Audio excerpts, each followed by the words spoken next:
जिम्मेदारी वो भी इन पे। कुंभ में हजारों हजार लोग मार दिए गए और ये आंकड़ा छुपा रहे हैं, ये रो रहे हैं। और वो एक टपोरी जो शास्त्री है वो कह रहा है कि मोक्ष को प्राप्ति हो गई। तो भाई मोक्ष की प्राप्ति तो तू क्यों नहीं जाके मोक्ष प्राप्त कर लेता, अपनी फैमिली को क्यों देता था। यानी हजारों शरणार्थी मारे गए, श्रद्धालु मारे गए और आप आंकड़ा छुपा।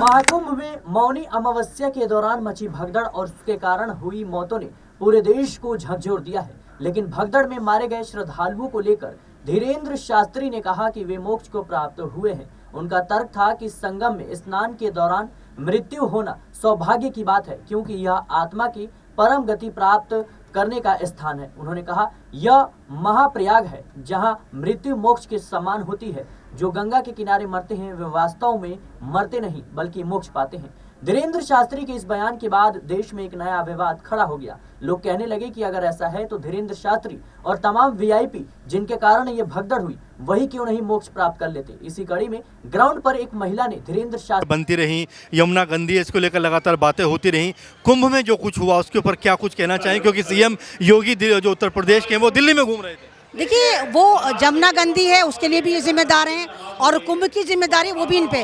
कुंभ में हजारों हजार लोग मार दिए गए और ये आंकड़ा छुपा रहे हैं, ये रो रहे हैं। और वो एक टपोरी जो शास्त्री है वो कह रहा है कि मोक्ष को प्राप्ति हो गई। तो भाई मोक्ष की प्राप्ति तो तू क्यों नहीं जाके मोक्ष प्राप्त कर लेता, अपनी फैमिली को क्यों देता था। यानी हजारों शरणार्थी मारे गए, श्रद्धालु मारे गए और आप आंकड़ा छुपा रहे हैं। तो ये बहुत गलत है कि आप आस्था के साथ भी खिलवाड़ करें। इनका धर्म से कोई लेना देना नहीं है, ये सिर्फ लड़ाओ वाली राजनीति करते हैं। अच्छा, बीजेपी कहती है एक हो तो सेफ हो, बटोगे तो कटोगे। देखिए, वो मुसलमानों के लिए कहते हैं कि देखो मुसलमान जो एक है पहले उसको बांटो फिर उसको काटो। ये अपने लिए नारा नहीं है, उनका नारा है कि पहले हमने मुसलमानों को बांट। धीरेन्द्र शास्त्री के इस बयान पर शंकराचार्य स्वामी अभिमुक्तेश्वरानंद स्वामी ने प्रतिक्रिया दी। उन्होंने कहा कि अगर मृत्यु को मोक्ष कहा जाए तो फिर धीरेन्द्र शास्त्री खुद क्यों नहीं मोक्ष प्राप्त कर लेते। अगर वे तैयार हो तो हम धक्का देकर उन्हें भी मोक्ष दिलाने को तैयार हैं। उन्होंने भगदड़ में मारे गए लोगों को लेकर कहा, यह एक हृदय विदारक घटना है और इसे मोक्ष कहकर टालना ठीक नहीं।